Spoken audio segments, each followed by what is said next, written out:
Alright, let's talk about the dreaded slip disc and what it actually is. If you've wondered about this in the past, then stick around, this video is for you.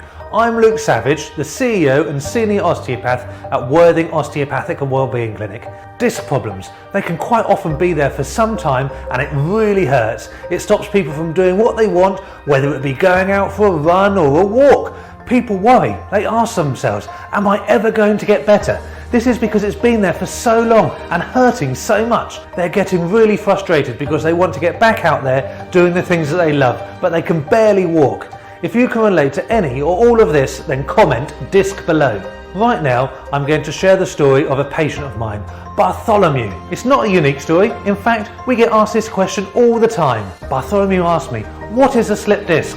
Now, a disc problem causes the lower back pain that radiates from the back down the back of the thigh and sometimes even into the calf and foot. I told him, as I tell everyone else, a slip disc doesn't exist. The discs don't slip anywhere. That's impossible. I personally think it's best to think of the disc like a jam donut. The donut is the disc and the jam is the fluid inside, which can leak or bulge out of the donut and press onto the nerve, causing the pain down the leg. Actually, loads of people have disc problems. In one study, it was even reported that 50% of people over the age of 18 had a prolapsed intervertebral discs.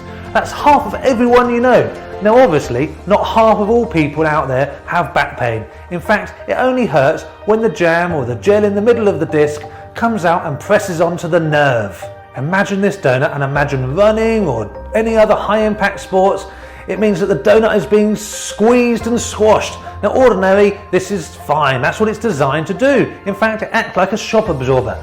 But if there's damage to the disc, this is where the problem occurs. For us, this is going to be where the jam is injected into the donut. If you squeeze the donut too hard, the jam will come out. When this happens and it presses onto the nerve, it hurts. It's also why you shouldn't do lots of high impact exercise and expect to get better. In fact, non-weight bearing exercises to start with are the best because they exercise the area without squashing the disc and squeezing the gel out. I've already asked you to do this 2 times. If you haven't done it yet and you've watched this far, then now's the time to comment disc below. Bartholomew was struggling with his disc problem. By following my advice and having a better understanding of what was happening and following the treatment plan that I laid out for him, which included rehabilitation exercises that were modified and updated as he progressed through his recovery, he's shown great improvement and is beginning to start some gentle running again. This is the end of the video. If you've watched to this point, then you've either experienced or know someone that's experienced disc problems. If you haven't commented disc below, then I don't know what's stopping you. If you have a disc problem and want to get back to doing the things that you love, like running, then comment disc below and I'll respond to you personally. I hope you found this video helpful.